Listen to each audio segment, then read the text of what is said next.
আল্লাহ লামে তাকিদ নুনে তাকিদ দিয়েছেন। অবশ্যই অবশ্যই তোমাদেরকে জিজ্ঞাসা করা হবে, প্রশ্ন করা হবে, তোমরা জিজ্ঞাসিত হবে।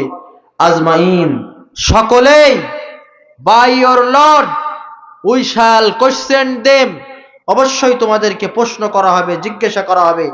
আম্মা কানু ইয়ামালুন, অ্যাবাউট দেয়ার ডিডস, দুনিয়ায় তারা যে সমস্ত কাজ করত, কর্ম করত, এই সমস্ত কর্মের ব্যাপারে আল্লাহ তাআলা হাসরের মাঠে যে আদালত বসবে, সেই আদালতে, আল্লাহর বিচারের আদালতে এই বিষয়ে জবাবদিহিতা করা লাগবে প্রতিটা মানুষের কাজকর্ম নিয়ে।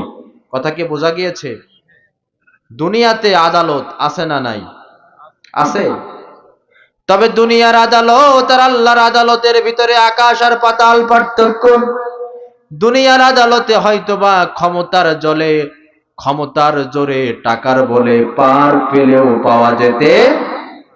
দুনিয়ার মাঝখানের নিয়ম তো আমাদের এই, সঙ্গে থাকলে সঙ্গী, বিপক্ষে গেলে জঙ্গি, পক্ষে বললে মজাদার, বিপক্ষে কথা বললেই ৭১ সালের পরেই জন্মগ্রহণ করলেও সে রাজাকার। দুনিয়ার আদালত আর আখিরাতের আদালতের ভিতরে আকাশ আর পাতাল পার্থক্য। দুনিয়ার আদালতে একজন নিরপরাধ মানুষও রাজনৈতিক প্রতিহিংসার শিকার হয়ে ফাঁসির মঞ্চে ঝরে জীবনটা হাসতে হাসতে দিয়েছে, আর একজন খুনির আসামিও বেকসুর খালাস পেয়েছে। কিন্তু আল্লাহর আদালতে সেই রকমের কোন করার সুযোগ আছে? আল্লাহ তাআলা বলেন, সেই আদালত, হাসরের মাঠে যে আদালত বসবে, সেই আদালতে অবশ্যই অবশ্যই তোমাদেরকে জবাবদিহিতা করা লাগবে। আল্লাহ এখানে কসম কেটেছেন, ফাওয়ারাব্বিকা, অবশ্যই রবের কসম, লানাসআলান্নাহুম, তোমাদেরকে জবাবদিহিতা করা লাগবে আল্লাহর আদালতে।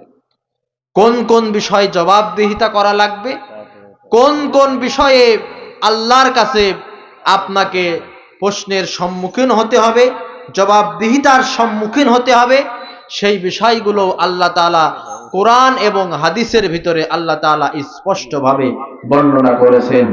আল্লাহ সব প্রশ্ন ফাঁস করে দিয়েছেন, দেন নাই? কবরের কি প্রশ্ন হবে, সেই প্রশ্ন আল্লাহ ফাঁস করেছেন কি করেন নাই? করেছেন। রবকে তোমার, দিন কি তোমার, রাসূল তোমার কে, ফেরেশতা আসিয়া যখন জিজ্ঞাসা করিবে, প্রস্তুতি নাও সেই জবাবের লাগি, নামাজ পড়ো, কোরআন পড়ো, জীবন গড়ো ইসলামের পরে থাকি, কবরে তোমার আমল বিনে মুক্তি নাহি পাবে। রব কি তোমার, দিন কি তোমার, রাসূল তোমার কে, ফেরেশতা আসিয়া যখন জিজ্ঞাসা করিবে। কবরের যেই ৩টি প্রশ্ন, মান রব্বুক, মা দীনুক, মান নাবিয়ুক, কবরের ৩টি প্রশ্ন কিন্তু আমরা সকলেই জানি। কিন্তু হাসরের মাঠে আল্লাহর আদালতে অনেক বিষয়ে প্রশ্ন করা হবে, জিজ্ঞাসা করা হবে, জবাবদিহিতা করা হবে।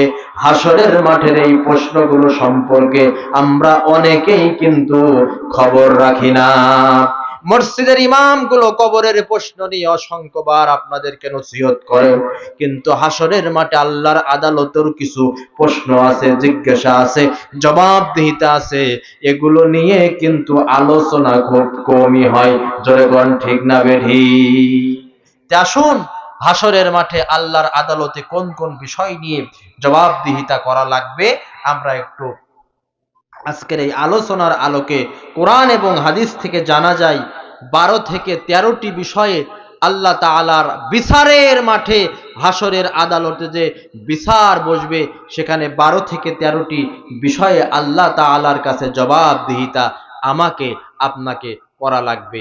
সেই আল্লাহর আদালতে যে জবাবদিহিতা হবে, সেই জবাবদিহিতায় আমি আপনি পার পাবো কিনা আজকের এই আলোচনা শুনে বাস্তব জীবনে যদি নিজেকে একটু বিবেকের আয়নায়, আমলের আয়নায়, ব্যক্তিগত জীবনের আয়নায় আমরা দাঁড় করাতে পারি, তাহলে বুঝতে পারবো যে হাসরের মাঠে আল্লাহ তাআলার আদালতে আমরা ছাড় পাবো, নাকি আল্লাহ তাআলার আদালতে আমরা আসামির কাঠগড়ায় আমাদের দাঁড়িয়ে জাহান্নামে যাওয়া লাগবে, এটি আমরা বুঝতে পারবো।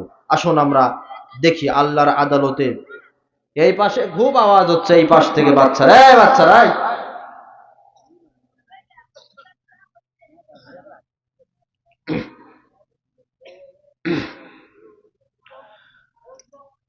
প্রথমত হাসরের মাঠে ওয়াদা, প্রতিশ্রুতি বিষয়ে আল্লাহর আদালতে জবাবদিহিতা করা লাগবে। আল্লাহ রাব্বুল আলামিন এই প্রসঙ্গে পবিত্র কুরআনুল কারীম সূরা বনী ইসরাঈলের 34 নম্বর আয়াতের ভিতরে বলেন, ওয়া আউফু বিল আহাদ ইন্নাল আহাদা কানা মাসউলা। আল্লাহ রাব্বুল আলামিন বলেন, ও দুনিয়ার মানুষেরা, তোমরা ওয়াদা পূর্ণ করো, প্রতিশ্রুতি পূর্ণ করো। কিয়ামতের কঠিন ময়দানে দুনিয়ার জমিনে তোমরা ব্যক্তি কেন্দ্রিক, পারিবারিক কেন্দ্রিক, সামাজিক কেন্দ্রিক, রাজনৈতিক কেন্দ্রিক যত রকমের ওয়াদা দাও না কেন, ওয়াদা যদি পূরণ না করো, কিয়ামতের কঠিন ময়দানে মুসিবতের সময় যে আদালত বসবে, সেই আল্লাহর আদালতে ওয়াদা বিষয়ে কিন্তু জিজ্ঞাসা করা লাগবে। ওয়াদা বিষয়ে কিন্তু জিজ্ঞাসা করা হবে। ওয়াদা, আমরা বিভিন্ন বিষয়ে ওয়াদা দিই না? আপনাদের কাছে জানতে চাই, ওয়াদা যদি কেউ ভঙ্গ করে, ওয়াদা ভঙ্গ করা, ওয়াদা খেলাপ করা কার আলামত? সকলেই বলেন তো। কিসের আলামত? মুনাফিকের আলামত। আমরা বিভিন্ন সময় বিভিন্ন কেন্দ্রিক ওয়াদা করি না? ওয়াদা করি। খবরদার, ওয়াদার বিষয়টা খুব সাবধানতা অবলম্বন করতে হবে, ভেবে চিন্তে ওয়াদা করতে হবে। লোক চক্ষুর ভয়ে বা লোক লজ্জার ভয়ে আমরা অনেকেই বিভিন্ন রকমের ওয়াদা করে ফেলি, দান সদকার ক্ষেত্রে, মাহফিল, ওয়াজ মাহফিলের ক্ষেত্রে, হ্যাঁ, কিন্তু সেই ওয়াদাটা ঠিক মতো আমরা পূরণ করতে পারেন, এরকম হয় না? ভেবে চিন্তে ওয়াদা করতে হবে এবং ওয়াদার ব্যাপারে খুবই যত্নশীল থাকতে হবে। তার কারণ ওয়াদা ভঙ্গ করা যেমন মুনাফিকের আলামত, অন্য হাদিসের ভিতরে বলা হয়েছে ওয়াদা ভঙ্গকারী ব্যক্তি কিয়ামতের কঠিন ময়দানে ওয়াদা ভঙ্গের পতাকা বহন করে হাসরের মাঠে কবর থেকে উঠবে, আবার আল্লাহর আদালতে এই ওয়াদার বিষয়ে জিজ্ঞাসা করা লাগবে। তাহলে কত বড় একটা অবস্থা, বুঝতে পেরেছেন? এজন্য ওয়াদা করতে হবে খুব ভেবে চিন্তে। 2 নম্বরের বিষয়, আল্লাহ রাব্বুল আলামিন সূরাতুত তাকাসুরের 8 নম্বর আয়াতের ভিতরে বলেন, সুম্মা লা তুসআলুন্না ইয়াউমাইযিন আনিন নাঈম।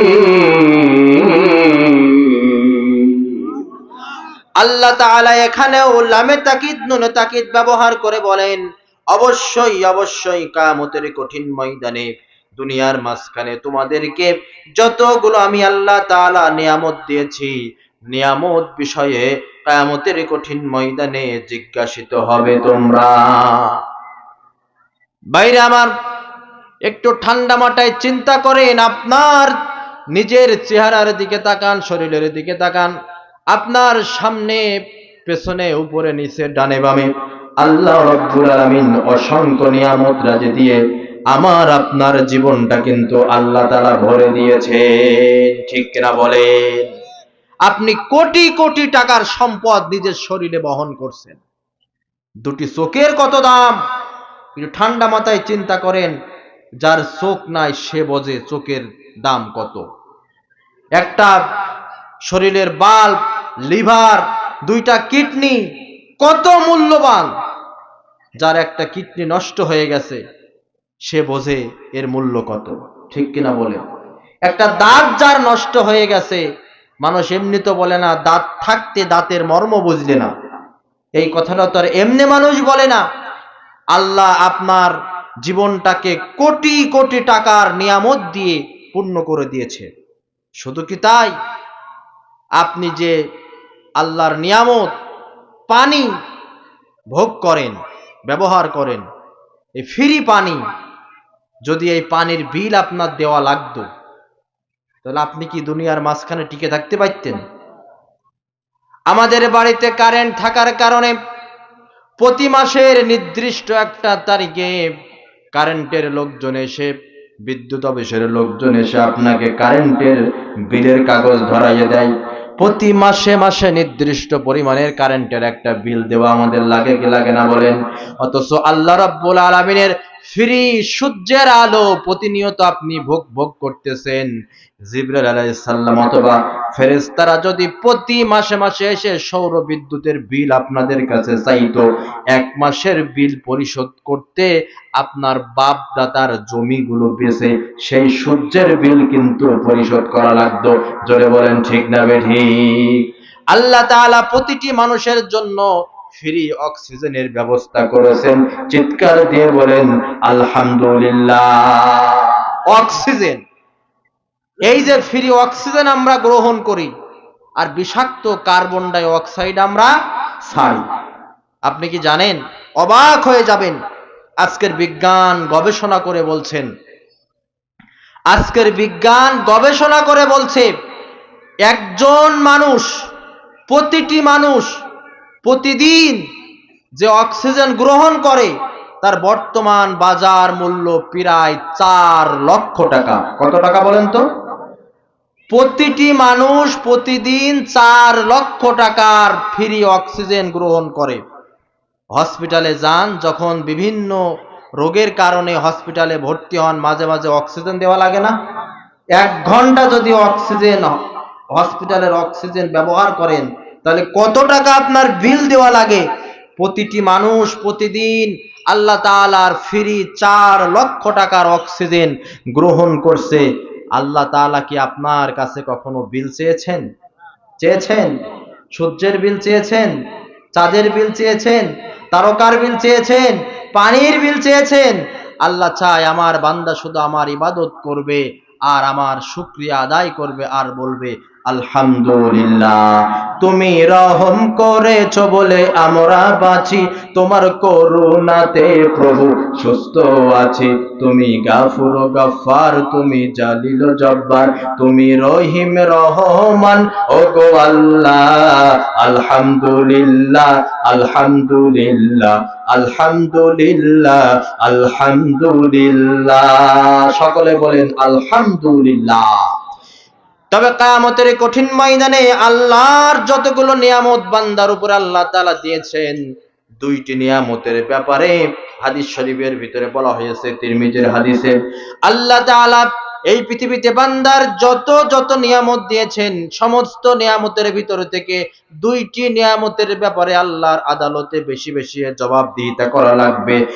1 নম্বরে আল্লাহ দিয়েছেন মানুষের শারীরিক সুস্থতা, আর 2 নম্বরে আল্লাহ দিয়েছেন ঠান্ডা সুপেয় পানি। এই 2টি বিষয়ে আল্লাহর আদালতে বেশি বেশি জবাবদিহিতা করা লাগবে। আমি যে তোমাকে শারীরিক সুস্থতা দিয়েছিলাম, তুমি সুস্থ ছিলে, শরীর সুস্থ থাকার পরে তুমি আমার দাসত্ব করেছো কিনা? এজন্য একটা হাদিস যদি কোনো ব্যক্তি বাস্তব জীবনে আমল করে চলতে পারে, সে হোক ছাত্র, হোক ব্যবসায়ী, হোক চাকরিজীবী, যেই হোক না কেন, এই একটা হাদিস আমল করে যদি তার ক্যারিয়ার গঠন করে, তার ক্যারিয়ার সাফল্যমণ্ডিত হবেই হবে, তার কোনো সন্দেহ নাই। আল্লাহর হাবিব বলেছেন 5টি জিনিস আসার আগে গনিমতের অমূল্য সম্পদ হিসাবে মূল্যায়ন করবে। আবারও বলছি, আল্লাহর হাবিব বলেছেন 5টি জিনিস আসার আগে গনিমতের অমূল্য সম্পদ হিসাবে মূল্যায়ন করবে। 1 নাম্বার, জীবনকে মৃত্যু আসার আগে। মৃত্যু যখন চলে আসবে, আমল করার আর কোনো সুযোগ থাকবে না। হয়তোবা আপনি চিন্তা করতে পারেন মরণের সময় এখনো হয়নি, এই তো আগামীকাল থেকে নামাজ পড়বো, শয়তান আপনাকে ধোঁকা দেবে, আগামীকাল থেকে পড়ার দরকার নাই, জুমার দিন অত্যন্ত ফজিলতের দিন, শুক্রবার থেকে নামাজ পড়। শুক্রবারও আপনাকে ধোঁকা দেবে, আর কয়দিন পর তো রমজান মাস আসছে, একবারে তাওবাতিল্লাহ করে রমজান মাস থেকে রোজা রাখ। লোকে কি বলবে, লোকে কি বলবে, এই রকমের চিন্তা করতে করতে করতে করতে হঠাৎ করে কোন সময় আপনার মরণ নামক জীবনের শেষ পরিসমাপ্তি, যেই ডাক আজরাইল আপনার সম্মুখে সাক্ষাৎ করবে, আপনি টেরই পাবেন না। ফজরের সময় জীবন আপনার ঘুমের বিছানায় ন্যস্ত, জহরের সময় অফিস আমাদের পেশাগত কাজে ব্যস্ত, আসরের সময় ক্লান্ত আমরা, মাগরিবের সময় বাজারের ব্যাগ হাতে নামি, এশার সময় চোখ ডুবি আমার চায়ের দোকান, ইউটিউবার, টেলিভিশনের চ্যানেলে। এভাবে করে আমরা প্রতিনিয়ত নাম লিখাচ্ছি জাহান্নামীদের প্যানেলে। ইকতারাবা লিন্নাসি হিসাবুহুম ওয়া হুম ফি গাফলাতিম মুরিদুন। আল্লাহ তাআলা বলেন, তোমাদের বিচারের সময় খুবই সন্নিকটে, হিসাব নিকাশের সময় খুবই সন্নিকটে, আর তোমরা গাফেল অমনোযোগী অবস্থায় প্রতিটা দিন প্রতিটা রাত পার করছো। আসলে মানুষের হায়াত তো বাড়ে না, মানুষের হায়াত দিন দিন কমতেছে। এক একটা দিন পার হয়ে যাওয়া মানে মৃত্যুর দিকে এক একটা দিন এগিয়ে যাওয়া। আমার আপনার জীবনটা একটা মোমবাতির মতো, মোমবাতির মাথায় আগুন ধরিয়ে দিলে যেমন মোমবাতি গলতে গলতে গলতে গলতে এক সময় মাটির সাথে মিশে যায়, যে হায়াত নামক মোমবাতি থেকে প্রতিনিয়ত আমাদের হায়াত ক্ষয়ে ক্ষয়ে যাচ্ছে, অথচ আমরা গাফেল অমনোযোগী অবস্থায় প্রতিটা দিন প্রতিটা রাত পার করছি। জোরে বলেন ঠিক না বেঠিক? পাঁচটা জিনিসকে গনিমতের অমূল্য সম্পদ মনে করে মূল্যায়ন করতে হবে। মৃত্যু আসার আগে যে জীবন সুস্থ আছেন, এই জীবনের মূল্যায়ন করতে হবে। অসুস্থ হওয়ার আগে সুস্থতার মূল্যায়ন করতে হবে। অসুস্থ হলে আমাদের অনেক কিছু আর ইচ্ছা থাকলেও আমরা করতে পারি না, পারি? সুস্থতা যে কত নিয়ামত, অসুস্থ হলে মানুষ বুঝতে পারে। জোরে বলেন ঠিক না বেঠিক? 3 নাম্বার, ব্যস্ততা আসার আগে অবসর সময়কে মূল্যায়ন করো। নবীজি বলছেন 4 নম্বরে, বার্ধক্য আসার আগেই যৌবনকালের মূল্যায়ন করো, আর দরিদ্রতা আসার আগেই সচ্ছলতাকে তোমরা প্রাধান্য দিয়ে মূল্যায়ন করো। এই 5টি বিষয় যদি কোন ব্যক্তি বাস্তব জীবনে আমল করতে পারে, তার ক্যারিয়ার সুন্দর হবে, এতে কোনো সন্দেহ নাই। আল্লাহ আমাদের সকলকে বোঝার তৌফিক দিক। জোরে বলেন আমিন। তাহলে প্রথম জবাবদিহিতা হাসরের মাঠে ওয়াদা নিয়ে, দ্বিতীয় জবাবদিহিতা আল্লাহ যে নিয়ামত দিয়েছেন এই নিয়ামত নিয়ে, বাকি জবাবদিহিতা এবার হাদিসের আলোকে আমরা শুনবো। আল্লাহর হাবিব সাল্লাল্লাহু আলাইহি সাল্লাম বলেন, মুত্তাফাকুন আলাই, বুখারী এবং মুসলিমের ভিতরে হাদিসটি বর্ণিত হয়েছে। আন আব্দুল্লাহ ইবনে ওমর রাদিয়াল্লাহু তাআলা আনহুমা। এখানে আনহুমা বলার কারণ হচ্ছে আব্দুল্লাহ তিনিও সাহাবী, আর ওমর রাদিয়াল্লাহু তাআলা আনহু তিনিও সাহাবী। বাপ আর ছেলে দুইজন সাহাবী হওয়ার কারণে আনহু না বলে আনহুমা বলা হয়েছে। আল্লাহর হাবিব বলেছেন, আব্দুল্লাহ ইবনে ওমর রাদিয়াল্লাহু তাআলা আনহুমা বলেন, তিনি বলেন, ক্বালা সামিউতু রাসূলুল্লাহি সাল্লাল্লাহু আলাইহি ওয়াসাল্লাম, রাসূলকে আমি বলতে শুনেছি। আল্লাহর হাবিব বলেছেন, আলা কুল্লুকুম রাইউ ওয়া কুল্লুকুম মাসউলুন আর রাইয়াতি। আল্লাহর হাবিব বলেছেন, শুনে রাখো, জেনে রাখো, তোমরা প্রত্যেকেই দায়িত্বশীল, আর তোমাদের দায়িত্বের ব্যাপারে কিয়ামতের কঠিন ময়দানে আল্লাহর আদালতে জবাবদিহিতা করা লাগবে। এই হাদিসের ভিতরে স্পেশালি ভাবে 4 শ্রেণী লোকের দায়িত্বের কথা বলা হয়েছে।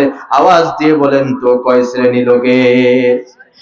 1 নাম্বার, আল্লাহর হাবিব বলেন, ফাল ইমামুল্লাযী আলান নাসি রাইউ ওয়া হুয়া মাসউলুন আর রাইয়াতি। আল্লাহর হাবিব বলেছেন, যে ব্যক্তি মানুষের উপরে শাসক, যেই ব্যক্তি মানুষের নেতা, ইমাম, শাসক, তাকে তার অধীনস্থ মানুষ সম্পর্কে জিজ্ঞাসা করা হবে কিয়ামতের কঠিন ময়দানে। যারা জনপ্রতিনিধি, শাসক, মানুষের উপরে নেতৃত্ব দেন, কর্তৃত্ব করেন, তাদের দায়িত্বের ব্যাপারে আল্লাহর আদালতে জবাবদিহিতা করা লাগবে। দায়িত্ব একটা বিরাট জিনিস, জনপ্রতিনিধি একটা বিরাট জিনিস, মেম্বার, চেয়ারম্যান, এমপি, মন্ত্রী একটা বিরাট জিনিস।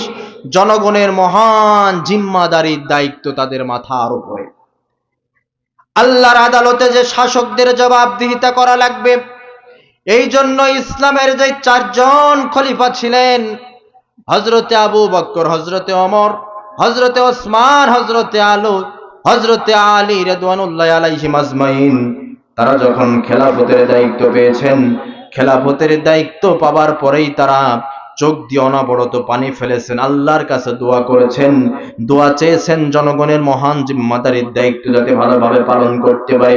ওমর ফারুক রাদিয়াল্লাহু তাআলা আনহু যখন খেলাফতের দায়িত্ব পেলেন, তিনি এই কথা বলতেন, যদি আমার কাজ কামের ভিতরে কোনো ভুল তোমরা পাও, আমাকে সংশোধন করে দিবা তোমরা।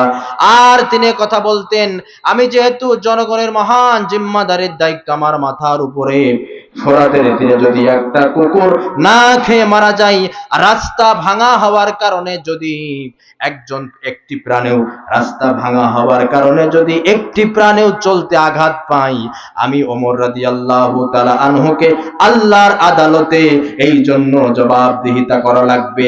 শুধুমাত্র এই জবাবদিহিতার ভয় নিয়ে আমরা সেই ঘটনা সকলেই জানি, সেদিকে আমরা যাব না।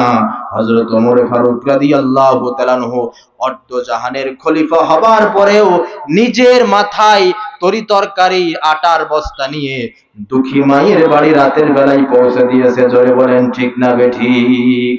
এমন যদি হতো আমার দেশের শাসক হতো ওমরেরই মতো, হতো আবু বকরের মতো। এমন যদি হতো আমার দেশের শাসক হতো ওমরেরই মতো, হতো আবু বকরের মতো। পূজার দুঃখে যাদের চোখে আসতো না রে ঘুম, দেশের ভিতর পড়ে যেত শান্তি সুখের ধুম। পূজার দুঃখে তাদের চোখে আসতো না রে ঘুম, দেশের ভিতর পড়ে যেত শান্তি সুখের ধুম। গরিব দুঃখী ভোকা নাঙা নাহি পাওয়া যেত, যদি আমার শাসক হতো ওমরেরই মতো, হতো আবু বকরের মতো।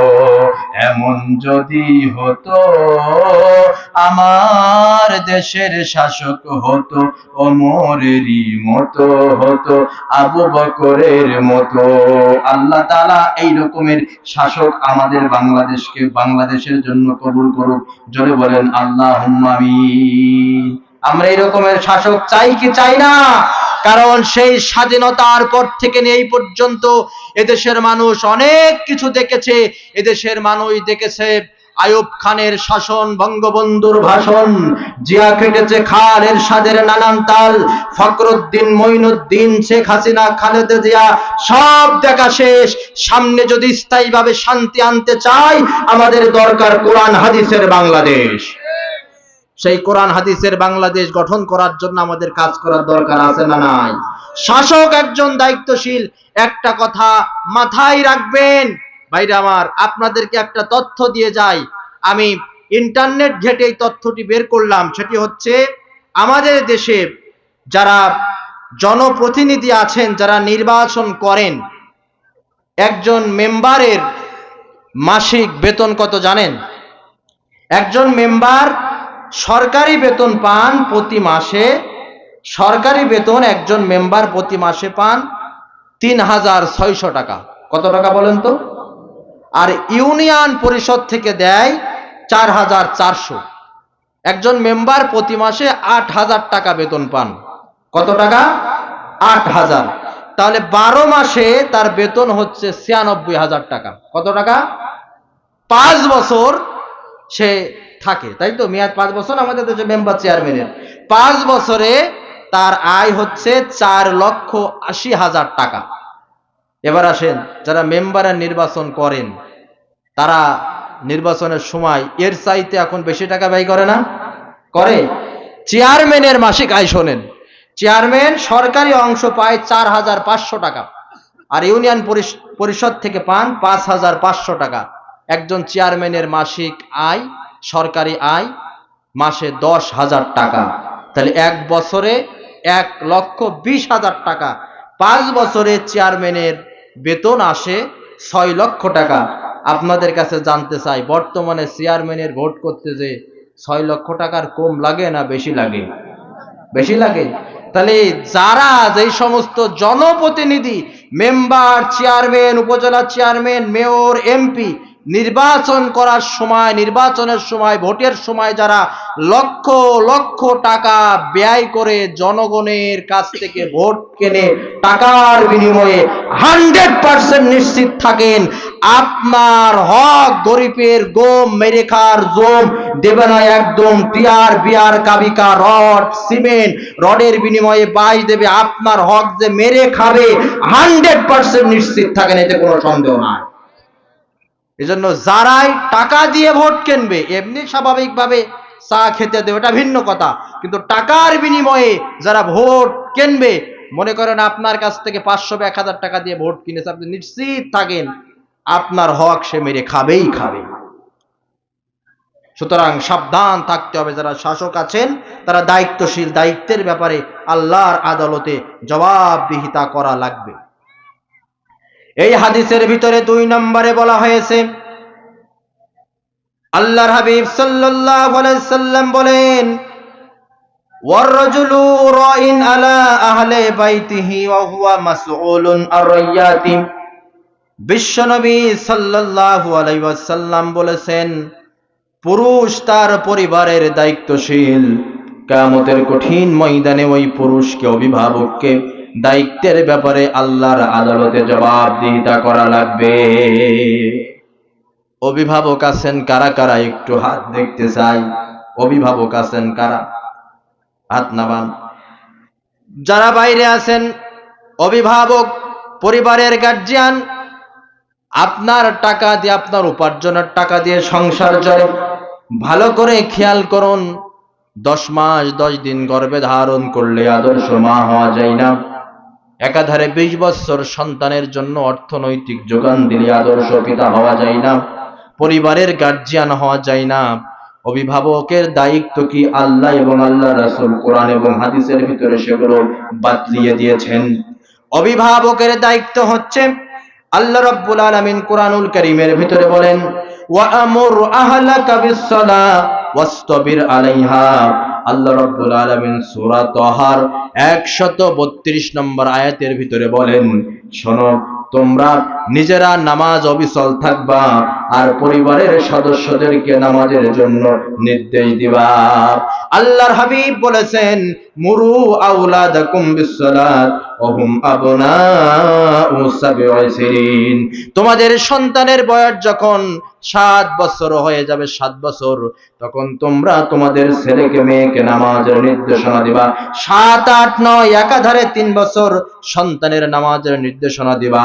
10 বছর বয়সে উপনীত হলে যদি সন্তান নামাজ না পড়ে, সন্তানকে নামাজ পড়ানোর জন্য বেত্রাঘাত করবা, প্রহার করবা, বিছানা আলাদা করে দিবা, প্রয়োজনের খাতিরে তার খাবারও বন্ধ করে দিবা।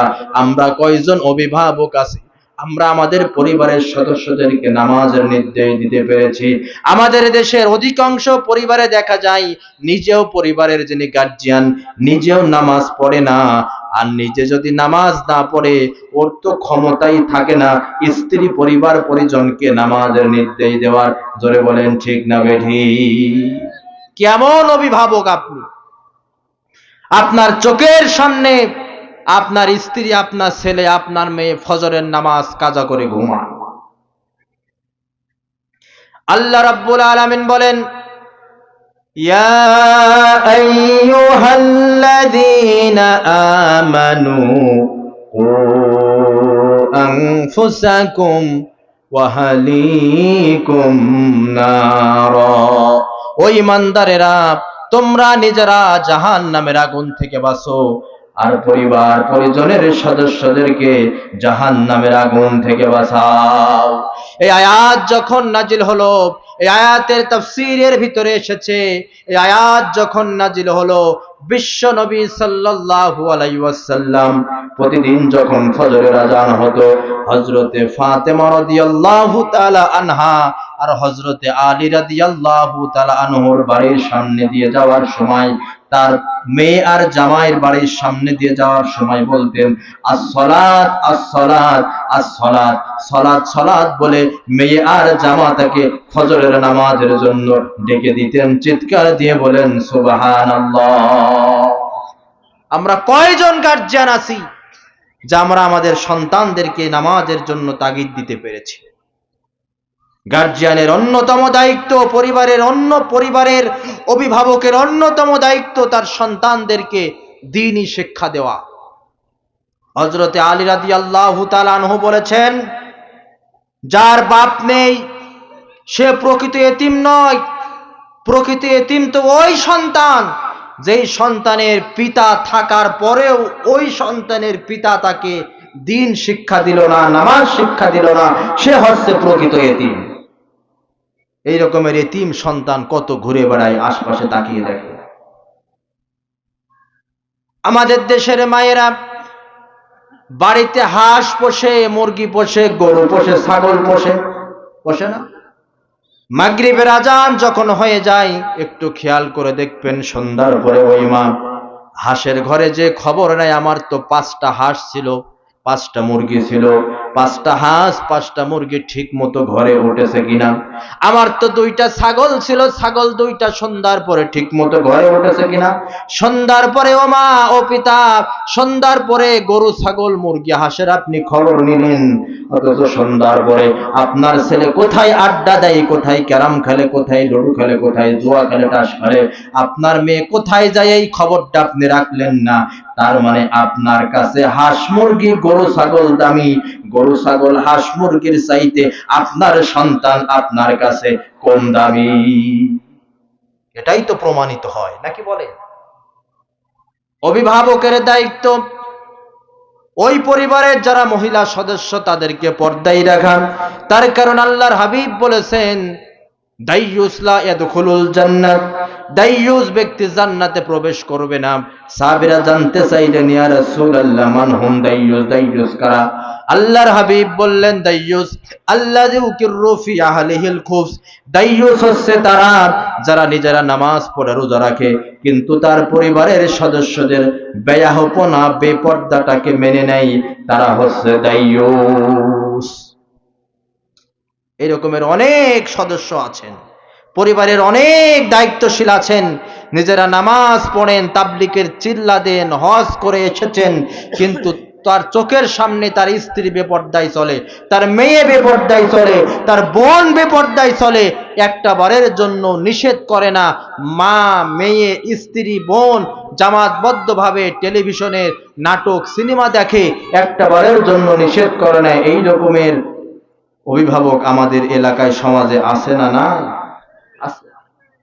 কোথায় যায় আপনার সন্তান, আপনার ছেলে, আপনার মেয়ে, এই খোঁজ খবরগুলো আমাদের রাখতে হবে। জোরে বলেন ঠিক না বেঠিক? সামনে আমাদের একটা অন্যতম দিবস আসছে 14ই ফেব্রুয়ারি, কিন্তু আশ্চর্যের ব্যাপার হচ্ছে এবার 14ই ফেব্রুয়ারি এমন একটা দিনে পড়েছে, এই 14ই ফেব্রুয়ারি বাংলাদেশে মোট 5টি দিবস পালিত হবে। কয়টি দিবস? এখন আমরা তো বাঙালি পরিচয় দিতে আমরা খুব গর্ববোধ করি, তাই না? তুমি কে, আমি কে, বাঙালি। একদলের স্লোগান আছে না এরকমের, তুমি কে, আমি কে, বাঙালি। বাঙালি পরিচয় দিতে আমরা গর্ববোধ করি, কিন্তু মাথায় রাখতে হবে আমরা আগে মুসলিম পরে বাঙালি। সকলে বলেন, আমরা আগে মুসলিম পরে বাঙালি। এই বাঙালিকত্ব দেখাতে যে আমার মুসলিমত্ব থাকছে কিনা এইটাও কিন্তু চিন্তা ভাবনা করার দরকার আছে না নাই? বাঙালির পরিচয় দিতে যে পহেলা বৈশাখ পালন করতে যে মুশরিকদের অনুসরণ করে রাসূলের উম্মত থেকে বহিষ্কৃত হয়ে যাচ্ছি, সেদিকে আমাদের খেয়াল নাই। আমরা তো বাঙালি মানুষ, এখন বাঙালি বড় টেনশনে পড়ে যাবে। 14ই ফেব্রুয়ারি আপনার শবে বরাত, 14ই ফেব্রুয়ারি সুন্দরবন দিবস, 14ই ফেব্রুয়ারি আপনার বিশ্ব ভালোবাসা দিবস, 14ই ফেব্রুয়ারি বসন্ত বরণ দিবস। এখন আমাদের দেশের এই সমস্ত উঠতি বয়স্ক যুবক তরুণীরা কোনটা পালন করতেছে, কোনটা পালন করবে ও জানে আর আল্লাহ জানে। জোরে বলেন ঠিক না বেঠিক? আর 14ই ফেব্রুয়ারি তো কিছু না কিছু ঘটেই, ঘটে না? কি ঘটে? বিভিন্ন পার্কের গাছের গোড়ায় বসে যে তারা জোড়াই জোড়াই, যাই নাচে না মানুষ না পশু, ওদের আচরণ চলাফেরায়। বিভিন্ন পার্কের গাছের গোড়ায় বসে যে তারা জোড়াই জোড়াই, পশুদের মতো কিছু মানে না, সভ্যতা কাকে বলে জানে না। পশুদেরও একটা লজ্জা শরম আছে, কিন্তু অনেক ক্ষেত্রে এরা পশুর চাইতে নিচ হয়ে যায়। পশুদের মতো কিছু মানে না, সভ্যতা কাকে বলে জানে না।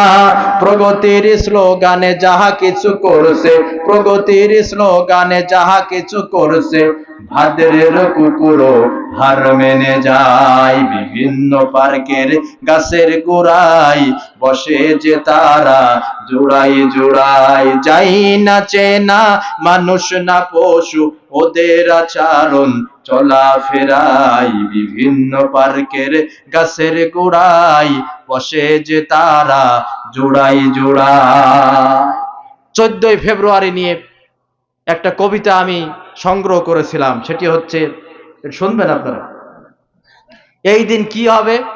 ফুলের তো সরাসরি আসেই, মেয়েরা পরবে শাড়ি, ছেলেরা পরবে নতুন ঘড়ি, পার্কে যাবে তাড়াতাড়ি, ছেলে মেয়ের জড়াজড়ি, চা কফির কাড়াকাড়ি, হালকা হালকা বাড়াবাড়ি, মাঝে মধ্যে আড়াআড়ি, বেশি হলে মারামারি, কিছুক্ষণ পরে ছাড়াছাড়ি, সেকা খেয়ে ছেলেরা টানবে আবুল বুড়ি, মেয়েরা হবে কলঙ্কের হাড়ি, এরই নাম হচ্ছে 14ই ফেব্রুয়ারি। আমাদের দেশের যুবক যুবতী তরুণ তরুণী যখন প্রেম করে, প্রেমে পড়ে, তখন তারা তাদের মুখে জিকির আসতেই থাকে, I love you, I love you, I love you. রাতের বেলায় মেসেঞ্জারে বিভিন্ন কায়দায় ওরা ফোনে বলে, মেসেঞ্জারে মেসেজ দেয়, I miss you, I miss you, I miss you. আবার যখন সেকা খায় তখন বলে আই হেট ইউ। সেকা যখন খায় ওই ছেলের কাছে সারা পৃথিবীর মেয়েরা হয়ে যায় খারাপ, আর ওই মেয়ের কাছে সারা পৃথিবীর ছেলেরা হয়ে যায় খারাপ। ঠিক কিনা বলে? কিন্তু আল্লাহর প্রেমে তারা পড়ে না, আল্লাহর প্রেমে তারা পড়ে না। দুনিয়ার প্রেমের পেছনে দেশের তরুণ তরুণী, কিশোর কিশোরী, যুবক যুবতীরা যত কষ্ট, যত শ্রম, যত টাকা, যত সময় ব্যয় করে, তার 5% সময়ও যদি আল্লাহর ভালোবাসা পাওয়ার জন্য ব্যয় করত, আল্লাহর জান্নাত তাদের জন্য ওয়াজিব হয়ে যেত। কিন্তু এই দুনিয়াবি জাহান্নামের পথের পেছনে তারা চলে। সুতরাং যারা অভিভাবক আছেন তাদেরকে এই বিষয়গুলো সম্পর্কে সচেতন হওয়ার দরকার। জোরে বলেন, আছে না নাই? 3 নম্বরে আল্লাহর হাবিব সাল্লাল্লাহু আলাইহি ওয়াসাল্লাম বলেন, ওয়াল মারআতু রাইয়াতুন আলা আহলি বাইতি জাওজিহা ওয়া ওয়ালাদিহি ওয়া হিয়া মাসউলাতান আনহুম। আল্লাহর হাবিব সাল্লাল্লাহু আলাইহি ওয়াসাল্লাম বলেন, একজন মহিলা তিনিও দায়িত্বশীলা, স্বামীর সংসার দেখে শুনে রাখা আর সন্তান লালন পালন করার ব্যাপারে দায়িত্বশীলা। কিয়ামতের কঠিন ময়দানে আল্লাহর আদালতে ওই মহিলার 2টি দায়িত্বের ব্যাপারে কিন্তু জবাবদিহিতা করা লাগবে। অনেকে আমাদের কাছে প্রশ্ন করে, হুজুর মেয়েরা চাকরি করতে পারবে কিনা? প্রশ্ন আসে না? মহিলাদের, বিবাহিত মহিলার প্রধান দায়িত্ব 2টা। এই 2টা দায়িত্বের ব্যাপারে আল্লাহর আদালতে জবাবদিহিতা করা লাগবে। মা এবং বোনেরা ভালো করে মন দিয়ে শুনুন, আপনাদের মূল দায়িত্ব 2টি। স্বামীর সংসার দেখে শুনে রাখা, আর 2 নম্বরে সন্তান লালন পালন করা। যদি চাকরি করতে যে স্বামীর সংসার দেখে শুনে রাখতে না পারেন, সন্তান লালন পালন করতে না পারেন, আপনি চলে গেলেন আপনার চাকরির ক্ষেত্রে, সন্তান লালন পালন হলো, লালিত পালিত হলো, কাজের বুয়ার কাছে, কাজের লোকের কাছে আল্লাহর আদালতে কিন্তু জবাবদিহিতা করা লাগবে।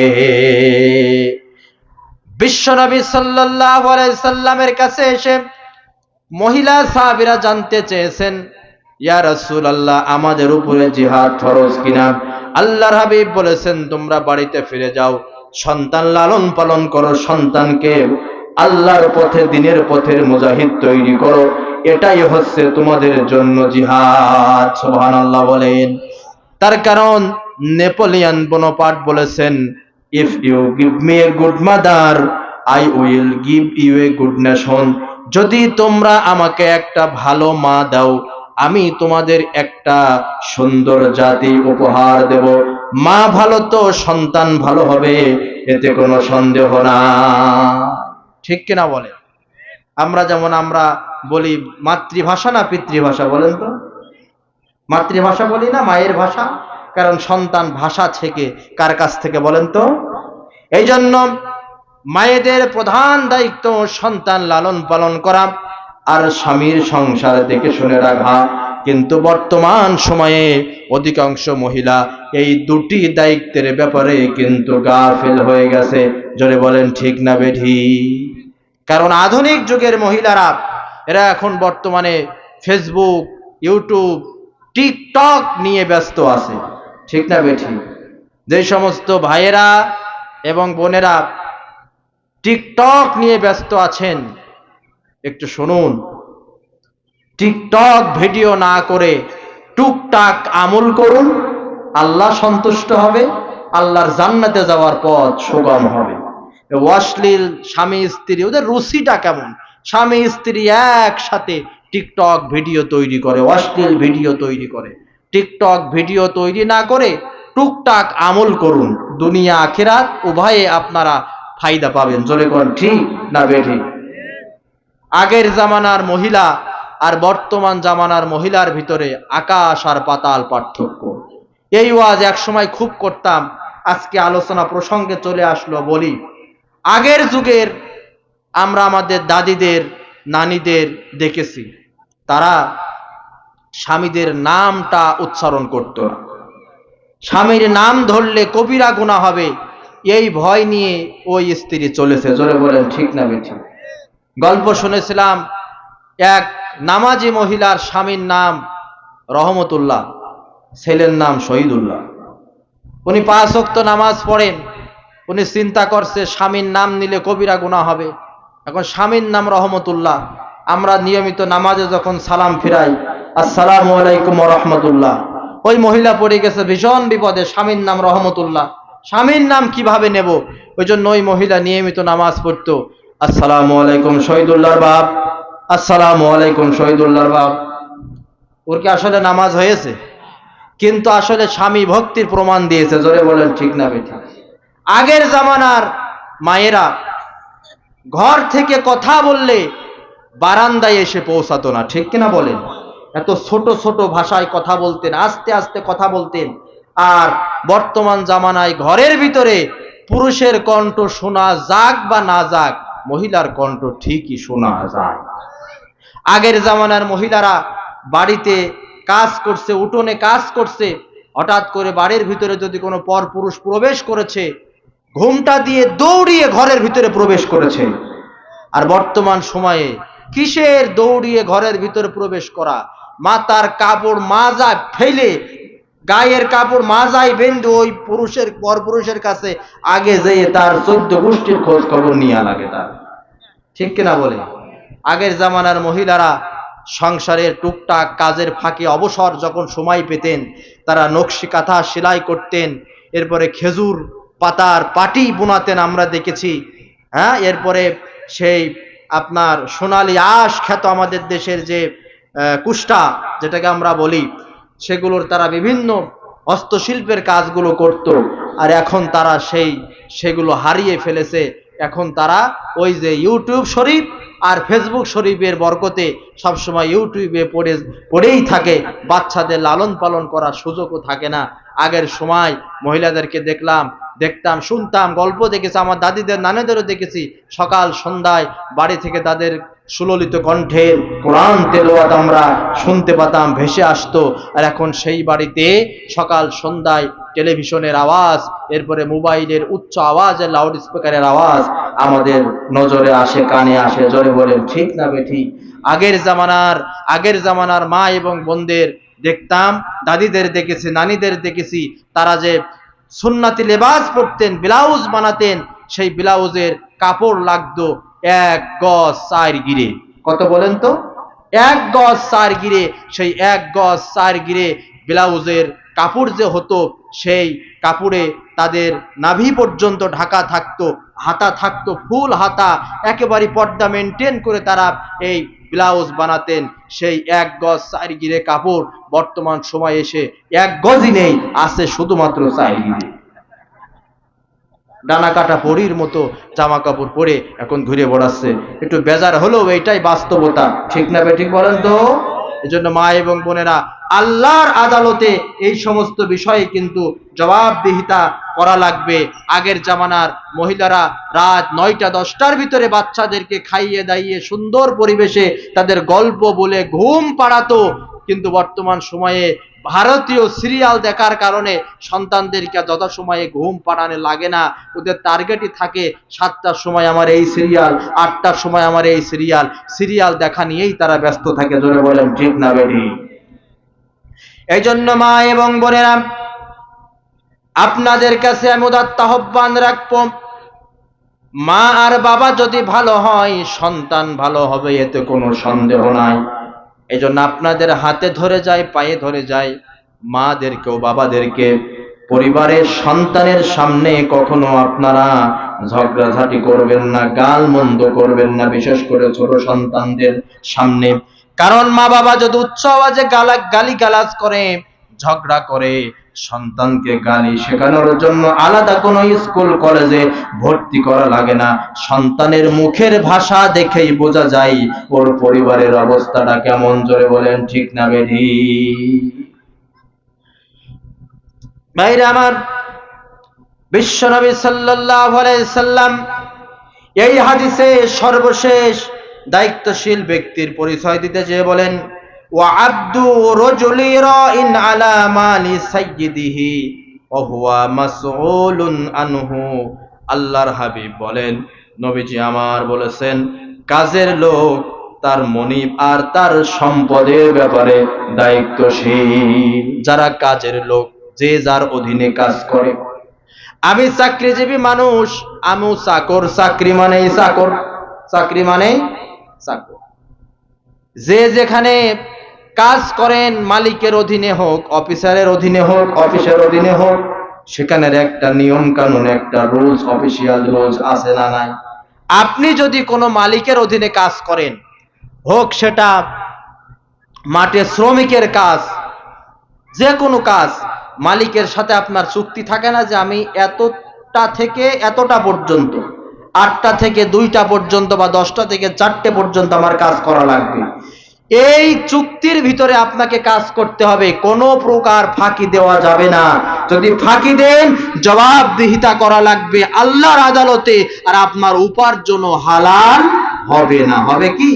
আমি একটা মাদ্রাসার আরবি প্রভাষক, একটা আলিয়া মাদ্রাসার আরবি প্রভাষক, সেখানে অফিসিয়াল রুলস আছে 10টা থেকে নিয়ে 4টা পর্যন্ত ক্লাস থাকুক বা না থাকুক, সেখানে উপস্থিত থাকতে হবে, আমাকে থাকতেই হবে। এরপরে রুটিন মোতাবেক আমাকে যেখানে যেখানে ক্লাস দেওয়া হয়েছে যথা সময়ে হক আদায় করে আমাকে ক্লাসে যেতে হবে, আসতে হবে। যদি না যায়, না আসি, জবাবদিহিতা করা লাগবে। আওয়াজ দিয়ে বলেন তো কার আদালতে? আল্লাহর হাবিব এই হাদিসের শুরু করেছে যেই বাক্য দিয়ে, এই হাদিস শেষ করেছেন একই বাক্য দিয়ে। একই হাদিসের ভিতরে একই বাক্য 2বার বলার কারণ হচ্ছে এটার গুরুত্ব এবং তাগিদ বোঝানোর জন্য। আল্লাহর হাবিব শুরু করেছিলেন, আলা কুল্লুকুম রাইউন ওয়া কুল্লুকুম মাসউলুন আন রাইয়াতি। আবার এই হাদিস শেষ করা হয়েছে একই বাক্য দিয়ে, আলা কুল্লুকুম রাইউন ওয়া কুল্লুকুম মাসউলুন আর রাইয়াতি। শোনো, জেনে রাখো, তোমরা প্রত্যেকেই দায়িত্বশীল, প্রত্যেকের দায়িত্বের ব্যাপারে আল্লাহর আদালতে জবাবদিহিতা করা লাগবে। তার মানে এই 4 শ্রেণীর দায়িত্বশীলের বাইরেও ওই যে শাসক, পিতা, মাতা এবং কর্মচারী, এর বাইরেও আরো বিভিন্ন শ্রেণীতে প্রত্যেকেই দায়িত্বশীল। প্রত্যেকের দায়িত্বের ব্যাপারে আল্লাহর আদালতে জবাবদিহিতা করা লাগবে। ঠিক আছে ভাইরা আমার, আমাদের দেশে দেখবেন যেই সমস্ত শিক্ষক ক্লাসে হক আদায় করে না পড়িয়ে ছাত্রদেরকে বাধ্য করে যে আমার একটা কোচিং সেন্টার আছে, কোচিং সেন্টারে আসো, ভালো করে পড়াইয়ে দেব, ক্লাসে ফাঁকি দিয়ে কোচিং সেন্টারে, প্রাইভেট সেন্টারে যত্ন সহকারে পড়ান, জবাবদিহিতা করা লাগবে কার আদালতে? যেই সমস্ত সরকারি এমবিবিএস ডাক্তার হসপিটালে সেবা দেন, আপনারা সেখানে হক আদায় করে দায়িত্ব পালন না করে আলাদা চেম্বারে বসেন, আলাদা প্রাইভেট প্রতিষ্ঠানে বসেন এবং 500 টাকা 1000 টাকা ভিজিট নিয়ে আপনার কর্মক্ষেত্রে ফাঁকি দিয়ে দায়িত্ব পালন করে এদিকে এসে 500-1000 টাকা দিয়ে ভিজিট দিয়ে রোগী দেখেন, আল্লাহর আদালতে এর জন্য কিন্তু জবাবদিহিতা করা লাগবে। বর্তমান সময়ে গভীরভাবে লক্ষ্য করা যাচ্ছে, ভুক্তভোগী অনেক লোকের মুখ থেকে দুঃখের এই কথাগুলো শোনা যাচ্ছে যে দেখাতে গেলেই হাজার হাজার টাকার রিপোর্ট চেকআপ দিয়ে দিচ্ছে। এমনকি এমন ঘটনাও ঘটছে, ডাক্তার ওই রোগীকে বলে দিচ্ছে ভাবে যে অমুক ডায়াগনস্টিক সেন্টার থেকে তুমি এই রিপোর্টগুলো করবা। যদি অন্য কোনো জায়গা থেকে রিপোর্টগুলো করে ওই ডাক্তারকে সে রিপোর্ট দেখাতে আসছে, ডাক্তার প্রেসক্রিপশন ছুঁড়ে ফেলছে, মুখের সামনে বাজে কথা বলছে। এই রকমের ভুক্তভোগী অনেক রোগীর কথা আমরা বাস্তবে শুনেছি। তবে এর বাইরেও মানবতার অনেক ডাক্তারও আছে না নাই? আছে না? অনেক ডাক্তার আছে। এজন্য এই বিষয়গুলো আমাদের ভালো করে দেখতে হবে। যদি আমরা ফাঁকি দিই, আল্লাহর আদালতে কিন্তু জবাবদিহিতা করা লাগবে। এই হাদিসটি শেষ। এরপরে দ্বিতীয় যে হাদিস, এই হাদিসের মাধ্যমে আজকের আলোচনা শেষ করব। আল্লাহর আদালতে জবাবদিহিতা। আল্লাহর হাবিব সাল্লাল্লাহু আলাইহি ওয়াসাল্লাম এবার তিরমিজির হাদিসের ভিতরে বলেন, আন ইবনে মাসউদ